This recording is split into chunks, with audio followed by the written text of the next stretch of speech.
Marcus Thorne, 39 years old, a man whose hands were more familiar with the guts of a furnace than the stem of a champagne flute, stood on the manicured edge of paradise and felt like a ghost. He earned $58,000 a year as a senior HVAC technician, a salary that felt solid and respectable in his third ward duplex, but turned to dust and ash here, in the marble-floored expanse of his father-in-law's River Oaks estate. The air, thick with the scent of money, night-blooming jasmine, and roasted duck, was suffocating him. He adjusted the knot on his $45 tie, a gift from his wife, Alana, that felt more like a noose with every passing second. The devastating moment arrived not with a bang, but with a dismissive wave of a hand. Vernon, his father-in-law, a man whose presence filled a room long before his body entered it, was holding court with two investors. These were men in $8,000 Zegna suits, their faces smooth, with the kind of confidence that comes from generations of wealth. Vernon, dressed in a custom Brioni jacket that cost more than Marcus's 2014 Honda Civic, clapped a hand on the shoulder of one investor, Mr. Sterling. The beauty of this project, the crown jewel, is the climate control system, a proprietary, German-engineered marvel. It's what makes the luxury condominiums truly world-class. Mr. Sterling nodded, his eyes gleaming. And your team has the certification for it? I hear the installation and maintenance are notoriously complex. Vernon laughed, a rich, booming sound that never reached his eyes. He gestured vaguely toward the sprawling floor plan on an easel. My team is the best in Texas. We have it all handled. The expertise is entirely in-house. He glanced over and saw Marcus lingering near the French doors, trying to look invisible. Vernon's smile tightened into a bloodless line. He looked from Marcus's earnest, hopeful face to the polished shoes of the investors, and a decision clicked into place behind his cold eyes. He leaned in, his voice a conspiratorial whisper that carried across the cavernous room. We believe in a certain standard of excellence, a seamless presentation. We keep the architects and the financiers at the table. The labor stays behind the scenes. He then looked directly at Marcus. His gaze was not angry, it was worse. It was utterly indifferent. The look one gives a piece of furniture that is in the way.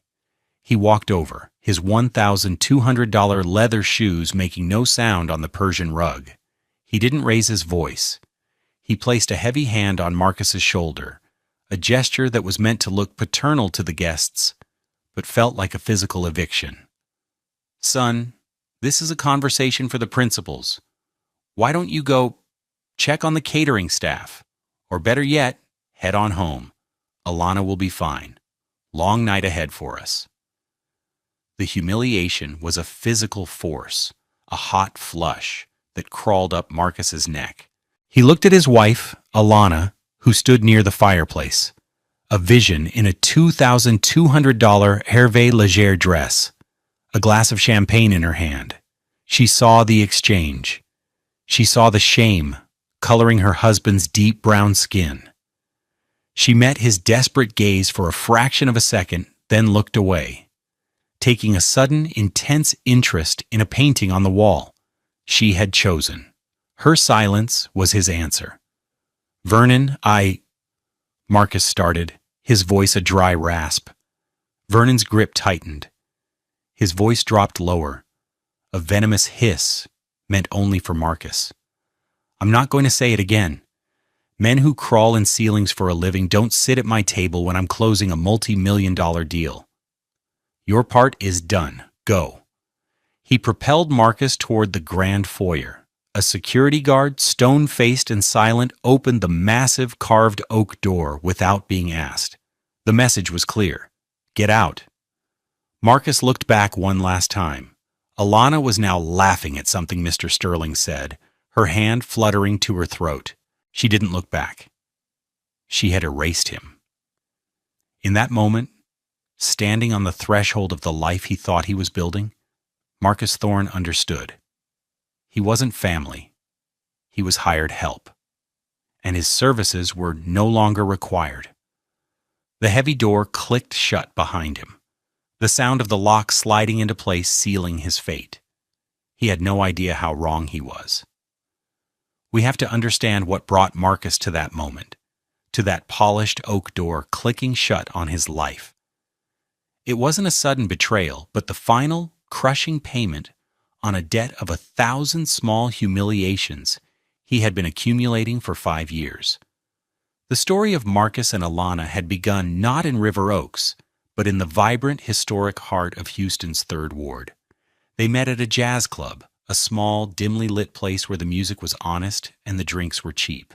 Marcus, a proud black man with a quiet strength and a smile that could light up a room, was there with friends after a long week of wrestling with commercial air handlers. Alana was there with a bachelorette party, a dazzling creature who seemed out of place, yet captivated by the raw authenticity of the music. He loved her instantly. He loved the way her laughter filled his small, 1,200-square-foot duplex on Alabama Street, a home he'd bought with a decade of careful savings. He loved cooking for her in his simple kitchen, the sizzle of garlic and onions in a pan a testament to his simple, heartfelt affection. In those early days, their differences were charming. He would show her how to fix the finicky garbage disposal, his large, capable hands moving with a practiced grace. She would rearrange the throw pillows on his $600 Ashley furniture sofa, bringing a touch of an artist's flair to his practical world. Their wedding was a compromise. He wanted a small church service and a backyard barbecue. Her father, Vernon, insisted on the Houstonian Hotel, a lavish affair that cost over $80,000. Marcus's contribution, a painstakingly saved $10,000, was dismissed by Vernon as a sweet gesture and used to cover the cost of the string quartet. Marcus swallowed his pride, telling himself this was for Alana. This was to make her happy. He stood at the altar in his rented tuxedo, watching her walk toward him, and believed their love could bridge the chasm between their worlds. The facade of their domestic normalcy was built on a foundation of his hard work and her expensive tastes. A typical Saturday would begin with Marcus waking at 6 a.m. to make breakfast. He'd brew coffee, scramble eggs, and pack a lunch for himself, a simple turkey sandwich and an apple.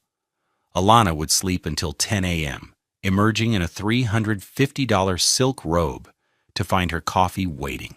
While he spent the day on call, driving his work van across the city to fix broken AC units in the sweltering Texas heat for his $58,000 salary, she would be at the Galleria. A text might arrive in the afternoon.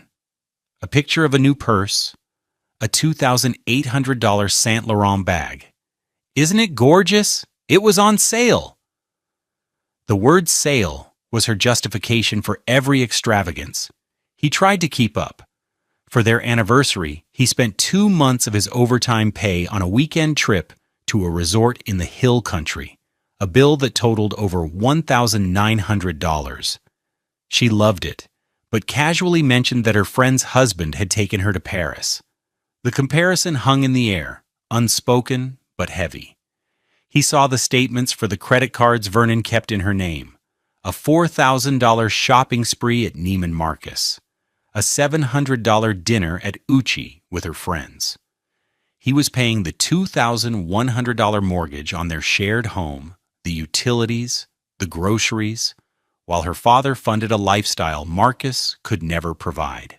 When Vernon announced his plan to build a new luxury condominium tower, the Elysian, it felt like a chance for Marcus to finally prove his worth. The project was massive, a $65 million venture, but the initial phase relied on securing a $2.4 million contract with a group of private investors to fund the foundational and infrastructure work. The linchpin of the proposal was a state-of-the-art, hyper-efficient cooling system from Germany, the Coolvector 9000. It was the latest in green technology, a system so new and complex that only a handful of technicians in the entire state were certified to install and, more importantly, authorize its operation. Marcus, through his company, had paid $12,500 for him to attend a grueling 3-week certification course in Munich a year prior. He saw it as an investment in his future. Vernon saw it as a convenient and cheap asset. "Marcus, my boy," he had boomed, draping an arm around him at a family dinner. "You're just the man I need. You're going to be my secret weapon on this Elysian project. We'll make you the head of environmental systems. Put your name right on the proposal." For 6 months, Marcus poured his soul into the project. He spent his evenings and weekends hunched over blueprints in his small home office, adapting the German system to the Houston climate. He ran thermal calculations, designed custom ductwork, and wrote a 100-page operational manual. He took calls from Vernon's architects at all hours, solving problems they couldn't. He did all of this for free, for the promise of being a principal in the deal. Alana encouraged him. "Daddy is so impressed with you, baby," she'd say, kissing his cheek as she passed by his desk on her way out to meet friends. "This is our big break. Once this deal is closed, we can finally move out of this tiny house and get a place in River Oaks, near them." He believed her. He believed in the future she painted, a future where his hard work would finally be valued, where he would be seen as an equal. He never noticed that his name, Marcus Thorne, which was on the initial drafts of the investor proposal, had been quietly replaced in later versions with a vague, corporate-sounding title, Head of Engineering, Vernon Properties. He was being erased long before he was thrown out the door. The foundation of their life together wasn't just cracking, it was a mirage, and it was about to evaporate in the most public and humiliating way possible. He just didn't know it yet. The cruelty did not begin on the night of the investor dinner. That was merely its grand finale. The preceding months were a masterclass in escalating betrayal, a slow, methodical dismantling of Marcus's spirit, orchestrated by Vernon and abetted by Alana's silent complicity. The outrage accumulated in 100 small cuts, each one deeper than the last. It started with words, casual remarks, dropped like poison into the conversation at Sunday dinners. They would be seated around Vernon's massive $30,000 mahogany dining table. Vernon would be carving a prime rib, and he'd look at Marcus's hands. "Still got grease under your nails, son?" he'd ask, a smirk playing on his lips. "You can take the man out of the garage, I suppose."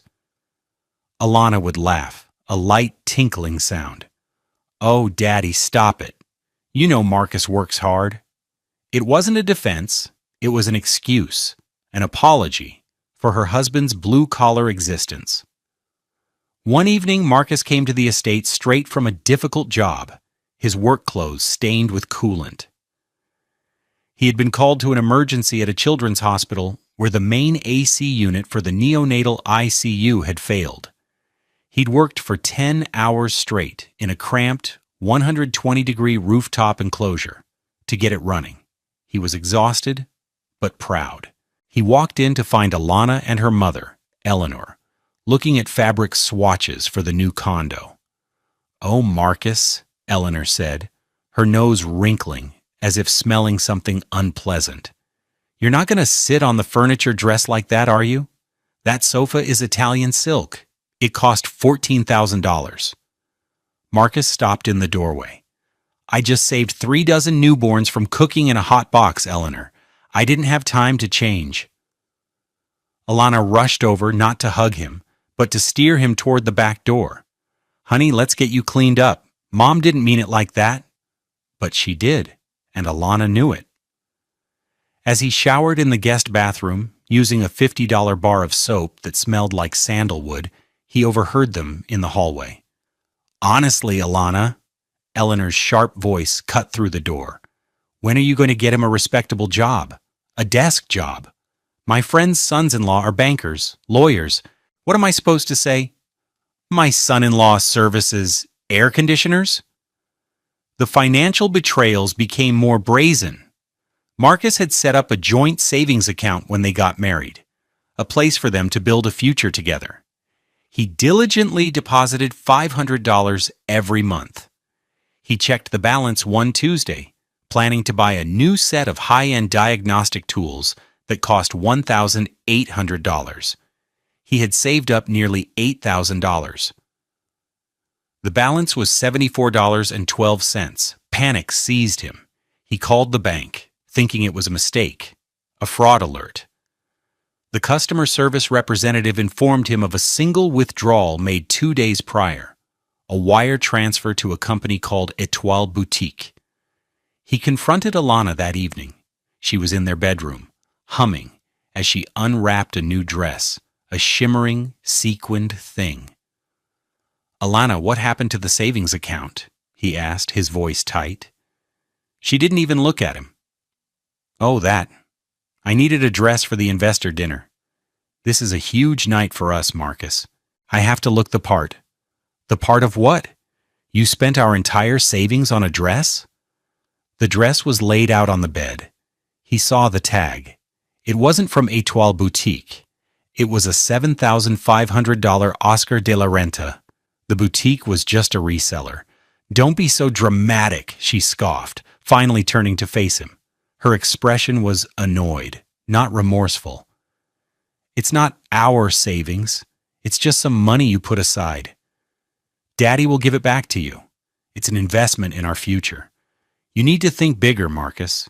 You're still thinking like a man who gets paid by the hour." The argument that followed was the worst of their marriage. He wasn't yelling about the money. He was yelling about the trust, the partnership, the shared dream she had just incinerated for a piece of clothing. "That was our emergency fund, Alana. That was for a new roof, for if the car breaks down, for if I get hurt at work." "If you get hurt, you have insurance," she said coldly, "and Daddy will buy us a new car. You need to stop clinging to this little pile of money like it's your life raft. My father is the life raft. Can't you see that?" He saw it all too clearly. He was not her partner. He was a passenger she was tolerating until she reached her destination. The final, most devastating blow came a week before the dinner. He was at the estate, finalizing the last of the Kuhl Vector schematics. He needed Vernon to sign off on a purchase order for a specific coolant filtration unit that cost $27,000. He went looking for him and heard voices coming from Vernon's study. The door was slightly ajar. It was Vernon and Alana. He stopped, his hand raised to knock, but the words froze him in place. "He's getting sentimental about the project," Vernon said, his voice laced with contempt. "He keeps talking about his contribution." I had to remind him that his name isn't on the corporate charter. "He's just proud, Daddy." Alana's voice was soft, placating. "He's worked so hard on it." "He's a mechanic, Alana. A very useful one, I'll grant you. But he's done his job. Once the investors sign that check and the system is authorized, his involvement is over. I can't have him at board meetings talking about pressure valves and condenser coils. It's embarrassing." Marcus felt the floor drop out from under him. His breath hitched. Then came Alana's reply, the words that would echo in his mind for the rest of his life. "I know, Daddy. I get it. He's a lot. But he's sweet. We just have to manage him through this last part. Let him have his moment at the dinner. Let him feel important. And then we can phase him out. Gently. Once we're in the new house, he can have his own workshop or something. A place to tinker. He'll be happy. A place to tinker. Phased out. Gently." He backed away from the door, his heart a cold, dead weight in his chest. He felt a profound, chilling clarity. They weren't just dismissing his work, they were planning his obsolescence. He was a tool to be used and then stored away in a workshop. He walked out of the house without signing the purchase order. He didn't say a word. He just went home to his little duplex, the one she called tiny, and sat in the dark. The outrage was no longer a series of small cuts. It was a gaping wound. And as he sat there, a cold, hard resolve began to form in the ruins of his love. They thought he was a simple man, a mechanic who crawled in ceilings. They had no idea what kind of systems he truly understood. He understood leverage. He understood contracts. And he understood with perfect, terrifying clarity that the Kuhlvector 9000 system had a failsafe, a final authorization protocol that could only be activated by one person, the certified technician, him. They had made a critical mistake. They had underestimated the man in the ceiling. And so, when he was thrown out of the party a week later, it wasn't a surprise. It was an inevitability. The humiliation was real. It burned like acid. But beneath it, something else was stirring. A plan. The heavy oak door of the River Oaks mansion clicked shut at 7:48 p.m. The sound was definitive. A full stop on a chapter of his life.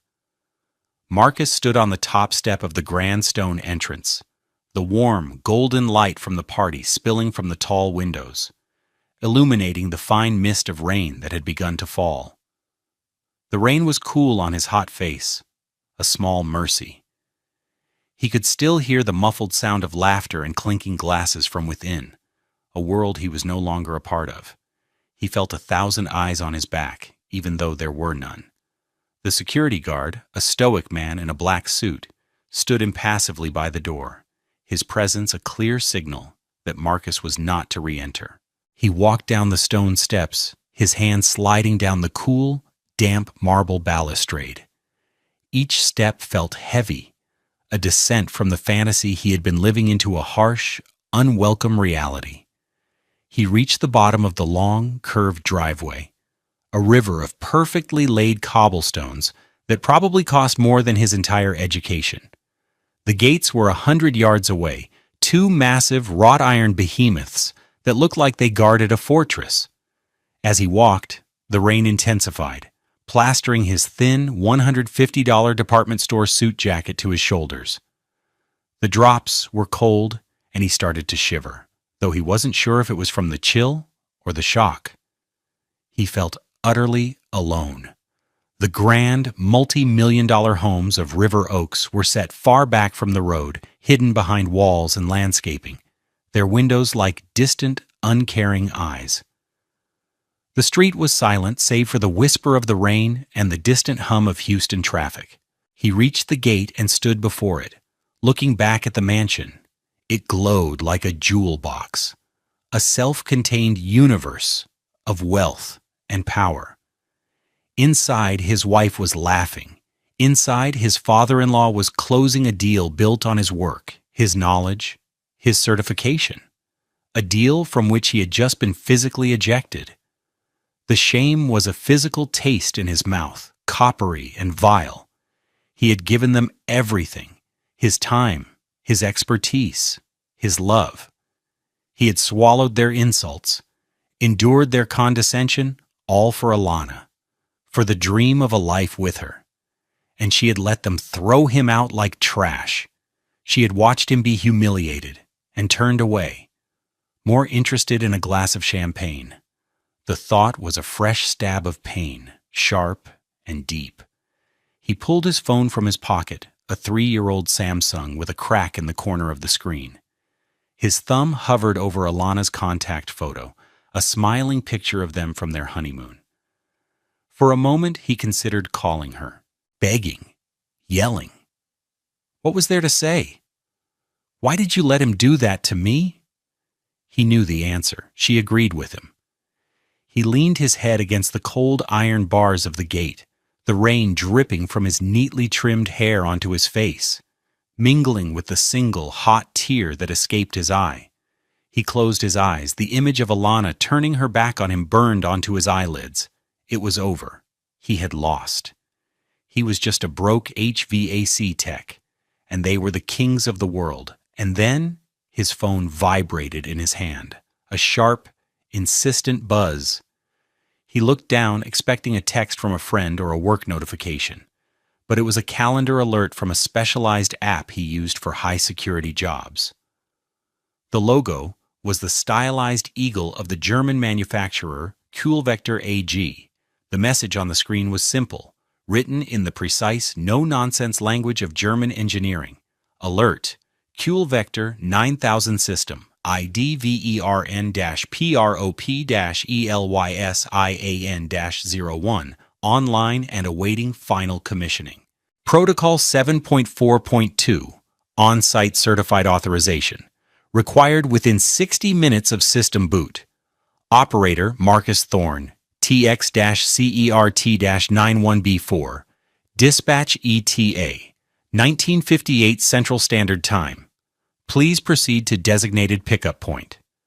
Marcus stared at the screen, the rain blurring the words. He read it again, and a third time.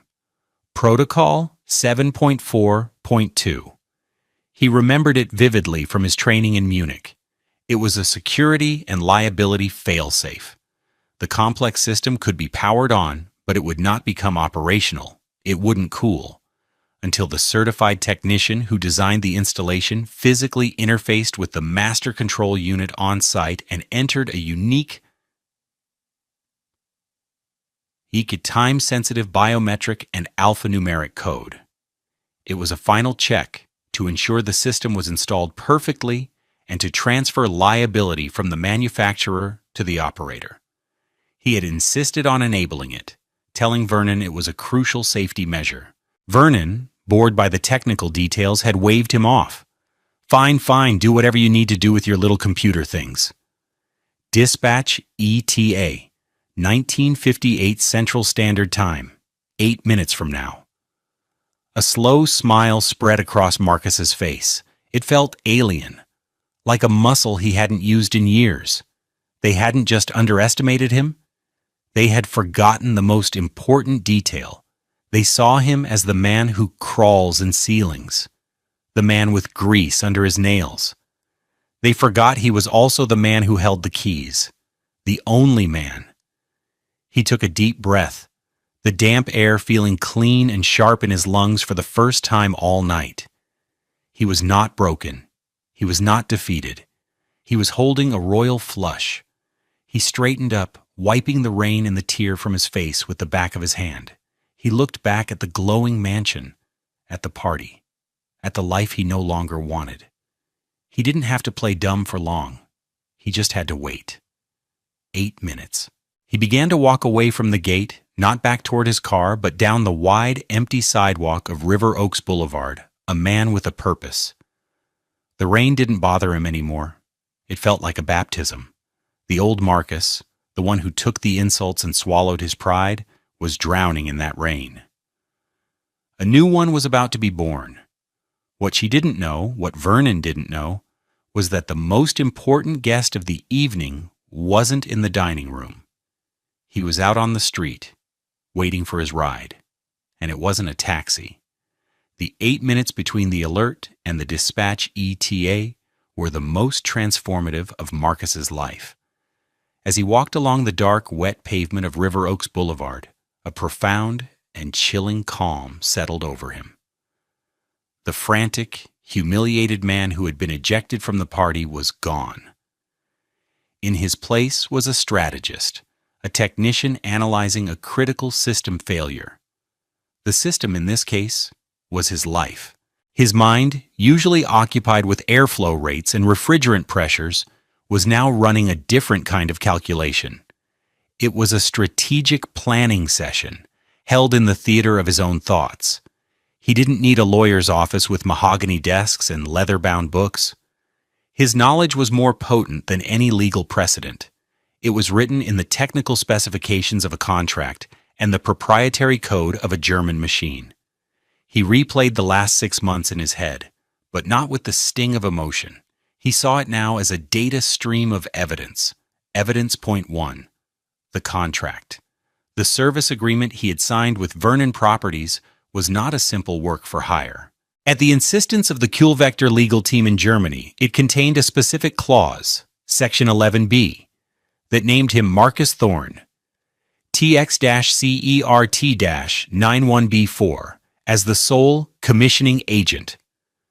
The clause stipulated that final payment for the system's installation, a sum of $350,000, was contingent upon his signed and dated authorization form. He had the only copy of that form. Evidence point 2. The system's black box. The Kuhlvector 9000, much like an airplane, had a data recorder. Every action, every login attempt, every command was logged. When the system was powered on at, he checked his watch, 7:42 p.m., it started a 60-minute countdown. If his authorization wasn't entered by 8:42 p.m., the system would not only refuse to cool, it would enter a hard lockdown. A factory reset would be required, a process that had to be done by a team flown in from Munich at a cost of over $90,000 and a delay of at least 2 weeks. Evidence point 3, the investor agreement. He had seen the term sheet Vernon had with the investors. He remembered a specific penalty clause. Project delays due to failure to meet operational benchmarks will incur a penalty of $5,000 per diem against the initial capital draw. Vernon hadn't just put himself in a bind, he had put himself in a financial vice that tightened with every passing minute. He stopped under the dripping branches of a massive live oak tree, the Spanish moss hanging like gray curtains. He pulled up the digital copy of the investor proposal he still had on his phone. There it was, on page 12, under the key personnel section. His name was gone, replaced by the generic title. Vernon and Alana hadn't just insulted him. They had committed a form of fraud. They had represented to their investors that the expertise for the most critical component of the project was in-house, implying it belonged to Vernon Properties. But it didn't. It belonged to Marcus Thorn, a man they had just thrown out into the rain. His plan formed with the cold, clean logic of an engineering schematic. Phase 1, silence. He would not answer their calls. When they realized something was wrong, their first reaction would be confusion, then annoyance. They would try to reach him. He would let the pressure build. Phase 2, leverage. The helicopter was not just a ride, it was a public statement. It would arrive not at some discreet back entrance, but at the designated pickup point he himself had programmed into the dispatch request weeks ago, as per security protocol for VIP clients, the front lawn. It was a detail so audacious Vernon would have never thought to question it. Phase 3, the terms. When they finally, desperately got him on the phone, he would not be emotional. He would not yell or accuse. He would be a businessman discussing a contract. His terms would be simple, precise, and non-negotiable. The humiliation he felt earlier was burning away, replaced by a glacial resolve. He wasn't seeking revenge. He was seeking restitution. This wasn't about hurting them. It was about correcting a balance sheet that had been criminally miscalculated. They had assigned him a value of 0. He was about to present them with a new invoice. A low, rhythmic thumping sound began to intrude on the quiet hiss of the rain. It was distant at first. A vibration felt more in his chest than heard with his ears. It grew steadily louder, a powerful chopping beat that was utterly alien to the genteel quiet of River Oaks. He looked up at the sky. Through a break in the low clouds he saw it, the flashing navigation lights of a helicopter. A sleek, black Augusta Westland AW-109, a $6 million piece of corporate hardware, was descending toward the estate. His ride had arrived. He started walking back toward the gates, his stride confident and measured. The security guard was no longer standing impassively. He was staring at the sky, his mouth slightly agape, speaking frantically into his wrist communicator. The party had been disturbed. The universe was no longer contained in the jewel box. Something from the outside world was about to crash their perfect evening, and it was coming for him, the man who crawls in ceilings. The sound hit the party first, a deep, percussive whump, whump, whump that vibrated through the half-inch thick glass of the French doors. It started as a curiosity, a distant anomaly. Mr. Sterling paused mid-sentence, his head cocked. "Is that a helicopter?" Vernon waved a dismissive hand, annoyed at the interruption. Probably just the news flying over the city. But the sound grew louder, more insistent, shaking the crystal glasses on the tables. The investors and their wives began to drift toward the windows, their faces a mixture of confusion and alarm. The manicured front lawn, moments before a serene expanse of green under the garden lights, was now being battered by a rotor wash that sent leaves and rain flying in a chaotic vortex. Two powerful landing lights cut through the gloom, painting the front of the mansion in a stark, brilliant white. The noise was deafening now, a physical presence that drowned out the string quartet and the polite chatter. Vernon's face, which had been a mask of genial authority, was now tight with fury. Who had the audacity to interrupt his moment of triumph? He strode to the window, Alana close behind him. Through the wind and rain, they saw the source of the commotion. A sleek, black helicopter, the kind you see in movies carrying billionaires or special forces, was hovering just feet above the lawn. On its side, barely visible, was the eagle logo of Kulvector AG. "What in God's name is that?" Vernon roared to no one in particular. His phone rang. It was his head of security. "Sir, there's a helicopter trying to land on your lawn. They're not responding to hails. What are your orders?" "Orders? Tell them to get the hell out of my airspace. This is private property. I'll have them slapped with so many violations." But before he could finish, the helicopter touched down, its skids sinking slightly into the soft, rain-soaked turf. The roar of the engine spooled down to a high-pitched whine. A side door slid open. A man in a flight suit and helmet leaned out. He wasn't looking at the house. He was scanning the driveway, the gate. Then he raised a hand to his helmet, speaking into his microphone. Inside the house, the guests were buzzing, the deal forgotten. This was far more interesting. Alana grabbed her father's arm, her knuckles white. "Daddy, what is happening? Is this part of the presentation?" She was hoping, praying, that this was some bizarre, extravagant flourish he had planned. Vernon's face was a mottled shade of red and white. "Of course it's not part of the presentation. I don't know what this is." His phone rang again. It was Mr. Sterling's assistant. "Vernon, what's going on? The investors are getting nervous." Then, a new voice cut through the chaos. A calm, professional voice, amplified through the helicopter's external speakers, echoed across the lawn.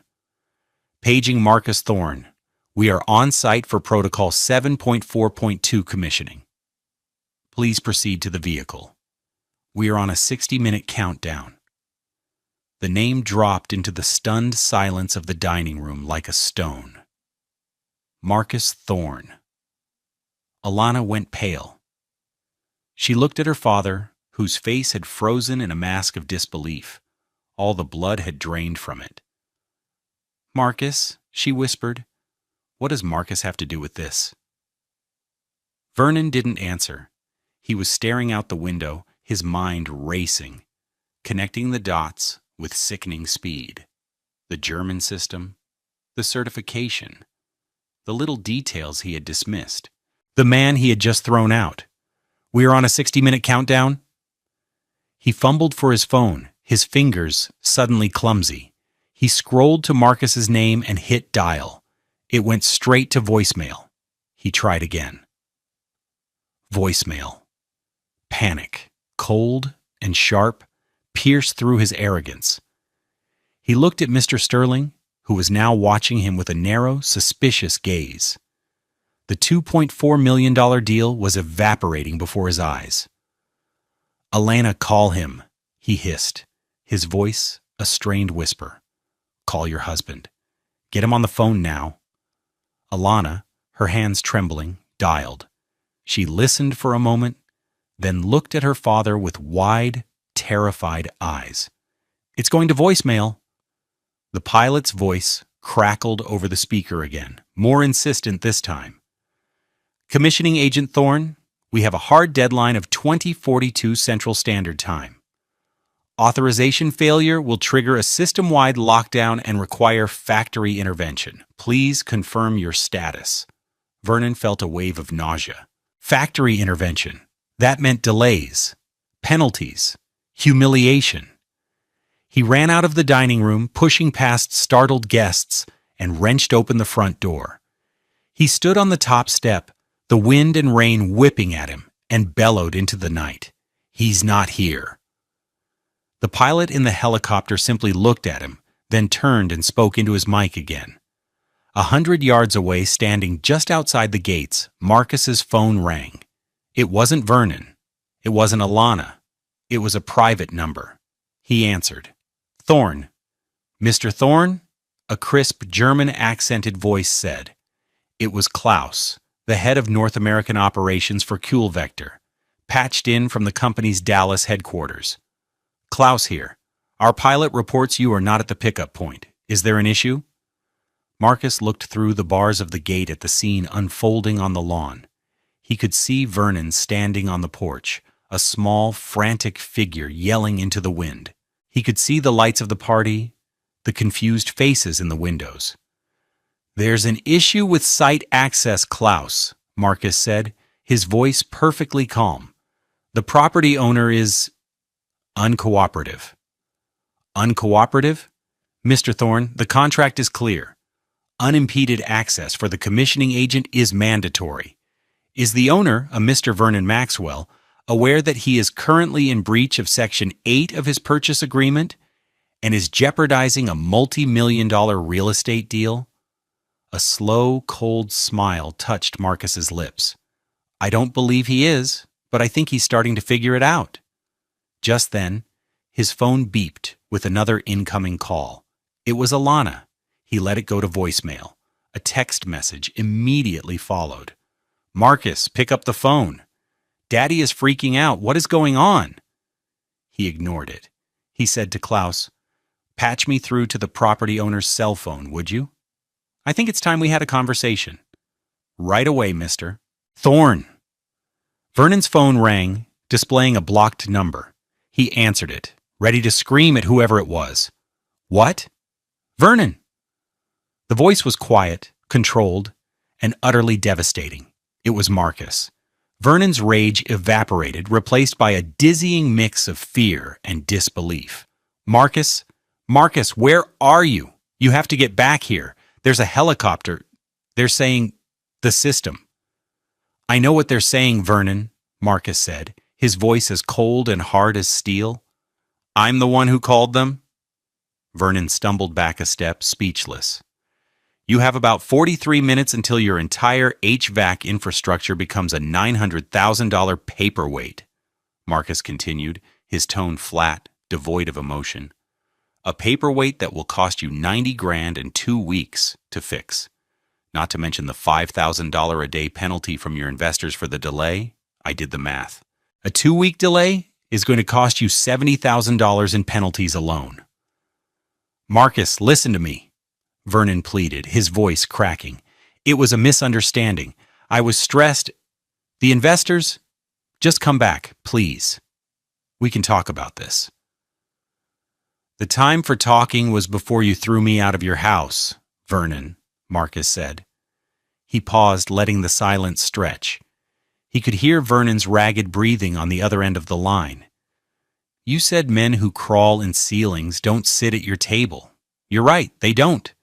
They stand on the lawn and decide whether or not you get to have a $2.4 million contract."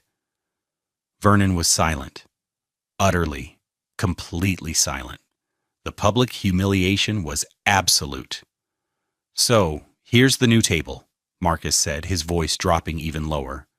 "You're going to walk over to your security guard at the gate. You're going to tell him to open it. Then you're going to walk back to your house.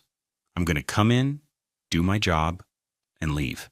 And tomorrow morning at 9 a.m., a courier will deliver a new contract to your office. It will have two parts. First, a bill for a special commissioning fee in the amount of $350,000, payable to Thorn Precision Climate, my new company. That's the fee for saving your deal tonight.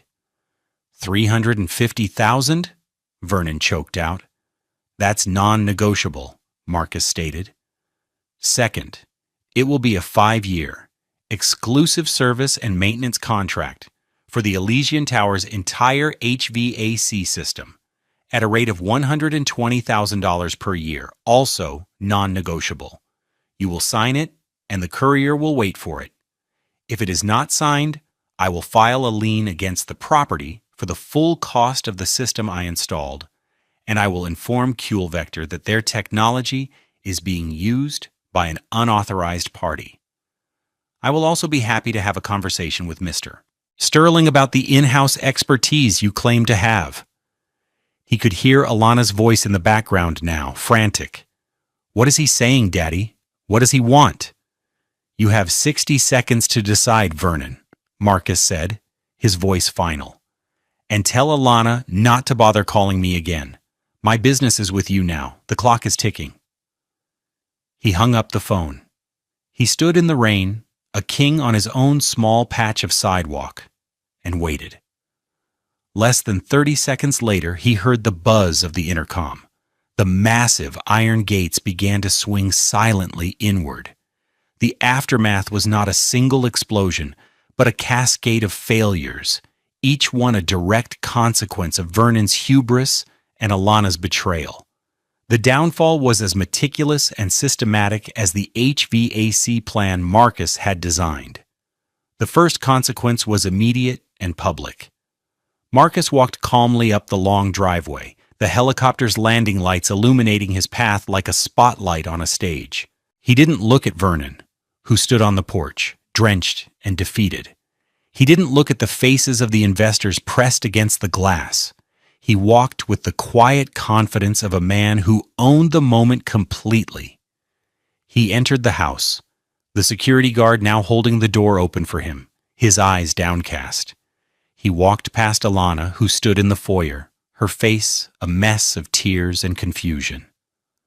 Marcus, baby, please, she started.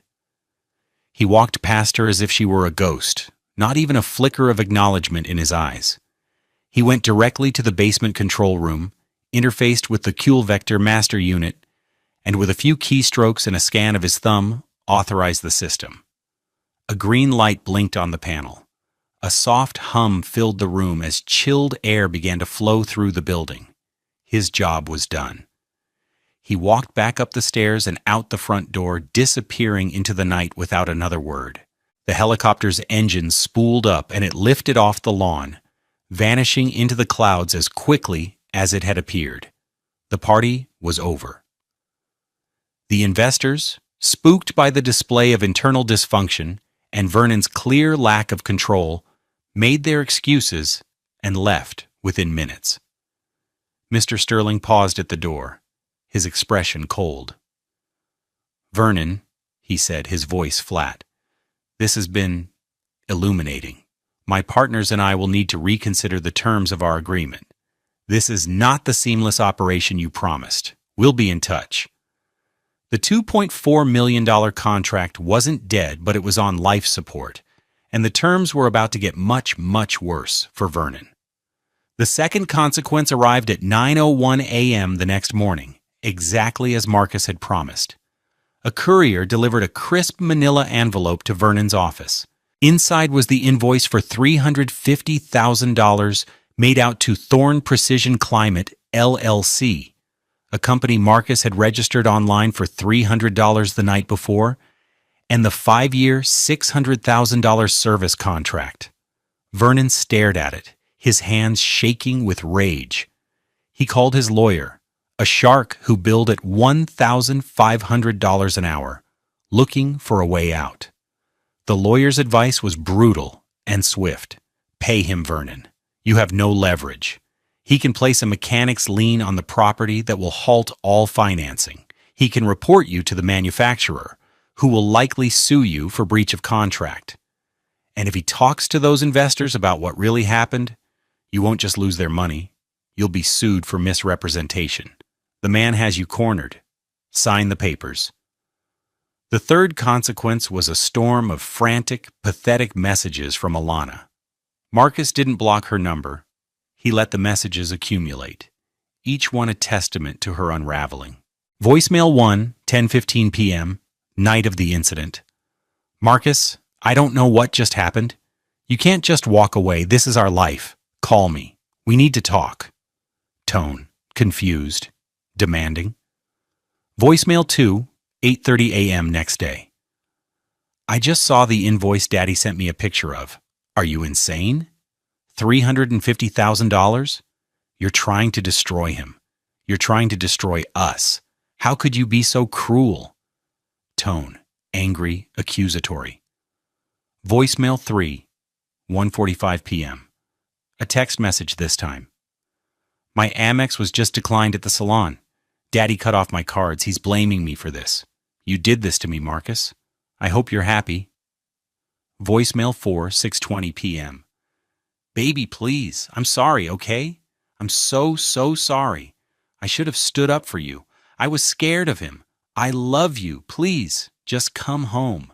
We can fix this. I'll pay you back for the dress. I'll do anything. Tone, pleading, desperate. Voicemail 5, 11 p.m. The sound of her crying, thick and messy. I'm at our house, your house. I keep waiting for you to walk in. It's so empty. I miss you. I made a mistake. A terrible, terrible mistake. Don't let this be the end. Please. Tone, broken. Marcus listened to them all, one after the other, sitting in the quiet of his duplex. He felt a pang of something, not love, but a sad, hollow echo of it. He felt pity for the woman she had become, so dependent on her father's money that she had traded her own soul for it. But he felt no desire to go back. That door was closed. The final consequence was the quiet, grinding erosion of Vernon's empire. The investors didn't pull out completely, but they renegotiated the deal, leveraging Vernon's desperation. They took an additional 15% equity in the project for the same $2.4 million, a loss to Vernon of what would eventually be worth over $4 million. The $350,000 payment to Marcus, which Vernon had to make from his personal accounts, caused a liquidity crisis that forced him to sell off a portfolio of municipal bonds at a loss of nearly $100,000. His reputation in the tight-knit circle of Houston's elite developers was shattered. He was no longer seen as a titan, but as a fool who had been outmaneuvered by his own son-in-law, the mechanic. The story, in hushed tones, spread like wildfire at the River Oaks Country Club. Vernon Maxwell, the man who thought he owned the world, had been brought to his knees by the man he threw out in the rain. Marcus, meanwhile, deposited the $350,000 check. He paid off the $112,000 remaining on his mortgage. He bought the new, top-of-the-line, $1,800 diagnostic tools he had wanted. He invested the rest into his new company. He didn't buy a fancy car or a new house. He bought freedom. The freedom to never again have to justify his worth to anyone. 1 year later, the world looked different. The Houston sun, bright and unfiltered, streamed through the large plate glass window of a modest but modern office space on a revitalized block in the 3rd Ward. The sign on the door, in a clean, sans serif font, read, Thorn Precision Climate. Inside, Marcus stood before a large drafting table, not as an employee, but as the owner. The air didn't smell of old money and entitlement. It smelled of fresh coffee, sawdust from the ongoing renovations next door, and possibility. His company was thriving. The mandatory 5-year contract on the Elysian Tower, a project now forever tainted by its disastrous launch, was the bedrock of his business. But it was the work he did afterward that truly defined his success. His reputation for being the brilliant, unshakable technician who had brought Vernon Maxwell to heel had preceded him. Other developers, tired of being gouged by the larger, impersonal firms, started calling. He secured a contract to install and manage the climate systems for a new boutique hotel downtown, a deal worth $75,000 annually. He picked up another for a series of private medical clinics, adding another $90,000 to his revenue stream. He hired 2 young, promising technicians from his own neighborhood, paying them a starting salary of $65,000, more than he had been making after 15 years in the business, plus full benefits. He was no longer a $58,000 a year technician. His company was on track to gross over $400,000 in its first year, with a healthy profit margin. But the numbers on the balance sheet weren't what made him feel wealthy. True wealth, he was learning, was autonomy. It was the quiet satisfaction of building something of his own. It was the respect he saw in the eyes of his young employees, a respect he earned, not demanded. He was looking over the blueprints for his latest project, and it was his favorite one yet. It wasn't a luxury condo or a high-end hotel. It was a proposal for a new community and arts center for the children of the Third Ward. He was designing and donating the entire HVAC system, a value of over $150,000, as his first major philanthropic act. He remembered the feeling of helplessness, of being deemed worthless, and he was determined to build a place that screamed the opposite to every child who walked through its doors. You are valued. You belong here. Your creativity matters. This was his real Elysian tower. His phone buzzed. It was a number he didn't recognize, but he answered with his new professional greeting. "This is Marcus Thorne." "Marcus, it's Alana." Her voice was different. The brittle, entitled edge was gone. It was quiet, hesitant. He hadn't spoken to her since he had filed for divorce 10 months ago, a simple, no-fault proceeding. She hadn't contested it. "Alana," he said, his voice even. Not cold, just neutral. I heard about the community center," she said. "My friend's mom is on the board. She said a local businessman was making it possible. She told me it was you. I wanted to say, that's a beautiful thing to do." "Thank you," he said. An awkward silence fell between them. He could hear the faint sound of traffic on her end. She wasn't in River Oaks anymore. After the divorce and with Vernon's finances in disarray, she had moved into a small apartment in Midtown. She was working, he'd heard, as a receptionist at a dental office. "I miss you," she whispered, the words so faint he almost didn't catch them. "I was a fool. I was weak. I chose things over people, over you. I'm so sorry, Marcus. I know it's too late. I needed you to hear me say it." He listened, and for the first time he felt a sense of closure. The anger was gone, replaced by a deep, quiet peace.